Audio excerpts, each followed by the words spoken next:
बिस्मिल्लाहिर्रहमानिर्रहीम। आज हम जो है वो सीखते हैं डी।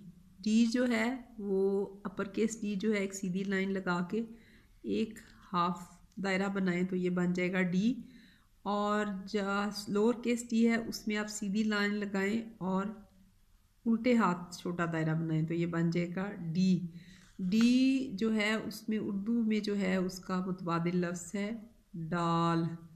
तो ये देखें अपर केस डी जो है वो सीधे हाथ दायरा लगाना होता है और जो लोअर केस डी है उसका उल्टे हाथ दायरा लगाना होता है। तो डी से बनता है, आप कमरे में बैठे हैं, कमरे में आप कैसे दाखिल हुए? डोर, शाबाश, डोर कहते हैं दरवाजे को।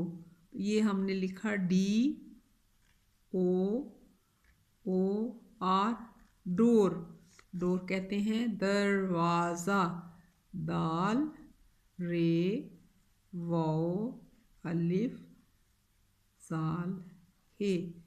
तो दरवाज़ा जो है इसके सारे लफ्ज़ जो हैं वो अलग-अलग ही लिखे जाएंगे क्योंकि इनमें से कोई आपस में नहीं मिलता। तो और एक बहुत ही आम सा जानवर है जो घरों में भी लोग रखते हैं और आपको अक्सर आवारा भी मिल जाता है। वो भूं भूं करके बोलता है, शाबाश, डॉग। डॉग भी डी से शुरू होता है, डी ओ जी, डॉग। डॉग कहते हैं कुत्ते को और कुत्ता उर्दू में लिखते हैं काफ ते अलिफ, कुत्ता। ये हमने इकट्ठा लिखा काफ ते अलिफ ता कुत्ता और उसके ऊपर शद डाल दी क्योंकि ते 2 दफ़ा बोला जाता है। और ये जो हम नुक्ता लगाते हैं इसको कहते हैं डॉट। अगर आप डी के साथ जो है ओ जी की बजाय डी टी लिख दें तो ये बन जाएगा डॉट। जैसे ये नुक्ता है इसको मैं कहूँगी डॉट। नुक्ता नून से शुरू होगा, कॉफ तोए और एक आंख वाली है।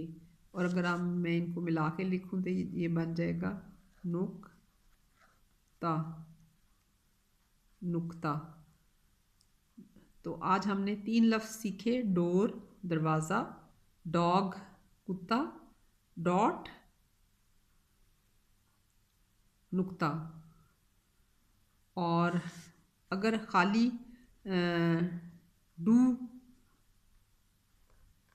डू जो है वो कहते हैं किसी काम के करने को कहते हैं डू, डी ओ डू, करना, काफ रे कर नून अलिफ ना, ये बन जाएगा काफ की आधी शक्ल रे नून अलिफ ना। और अगर मैं मिला के लिखूँ तो ये बन जाएगा करना। तो आज हमने देखा डोर, डॉग, डॉट और डू।